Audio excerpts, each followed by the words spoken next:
দর্শক কিছুক্ষণের মধ্যে রমনার সিদ্ধেশ্বরী ভিকারুন্নেসা নূন স্কুল অ্যান্ড কলেজের সামনে ইসলামী আন্দোলনের আমির মুফতি সৈয়দ মাওলানা রেজাউল করিম চরমনায়ের সঙ্গে সৌজন্য সাক্ষাৎ করতে যাবেন বিএনপির চেয়ারম্যান তারেক রহমান। এই মুহূর্তে সেখানে আছেন সহকর্মী সোহান খান। আমরা সরাসরি চলে যাচ্ছি তার কাছে। সোহান, মুফতি সৈয়দ মাওলানা রেজাউল করিম চরমনায়ের বাসায় কখন নাগাদ দেখা করতে যাবেন তারেক রহমান, জানাবেন?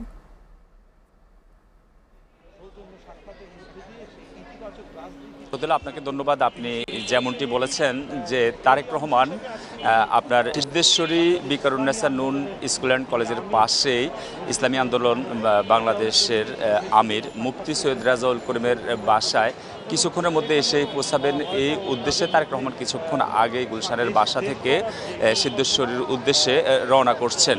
এই ধারাবাহিকতায় গতকালকেও আপনার জামাতের আমির পরে এনসিপির আহ্বায়কের সাথে তিনি দেখা করেছেন। তারেক রহমান রাজনীতিতে একটা নতুন সংস্কৃতির দৃষ্টান্ত স্থাপন করতে যাচ্ছেন। ত্রয়োদশ জাতীয় সংসদ নির্বাচনের বিজয়ের পরেই তিনি বিরোধী দল যারা রয়েছেন তাদের কাছে একে একে তাদের সাথে দেখা করেই তিনি স্পষ্ট একটা বার্তা দিতে চাচ্ছেন যে আগামীর রাজনীতির ভিত্তি হবে সংঘাত নয়, সংলাপের মধ্য দিয়েই অংশগ্রহণমূলক রাজনীতির চর্চা হবে বাংলাদেশে। তার অংশ হিসেবে তারেক রহমান এই বিরোধী রাজনৈতিক দলগুলোর সাথেই, দলের প্রধানদের সাথেই তিনি ধারাবাহিকভাবে সাক্ষাৎ করে যাচ্ছেন। যেন আগামীকাল আপনার শপথ রয়েছে, তারপরে বিকেলে মন্ত্রী পরিষদের গঠনের মধ্য দিয়েই কিন্তু বাংলাদেশের নতুন একটা সরকার গঠিত হতে যাচ্ছে। তার দুদিন আগেই কিন্তু এই বিরোধী রাজনৈতিক দলগুলোর সাথে দেখা বাংলাদেশে রাজনীতিতে একটা নতুন মাত্রা যুক্ত হবে।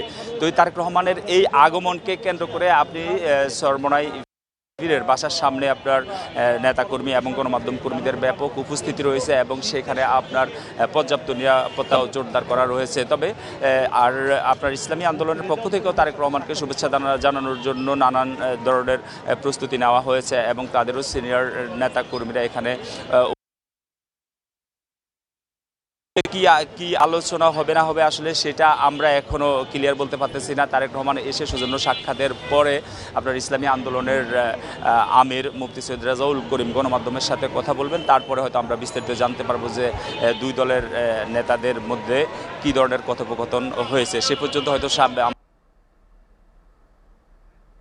সিদ্ধেশ্বরী ভিকারুন্নেসা নূন স্কুলের সামনে ইসলামী আন্দোলনের মুফতি সৈয়দ রেজাউল করিমের বাসার সামনে থেকে সর্বশেষ তথ্য। রোদেলা। সোহান, আপনাকে ধন্যবাদ।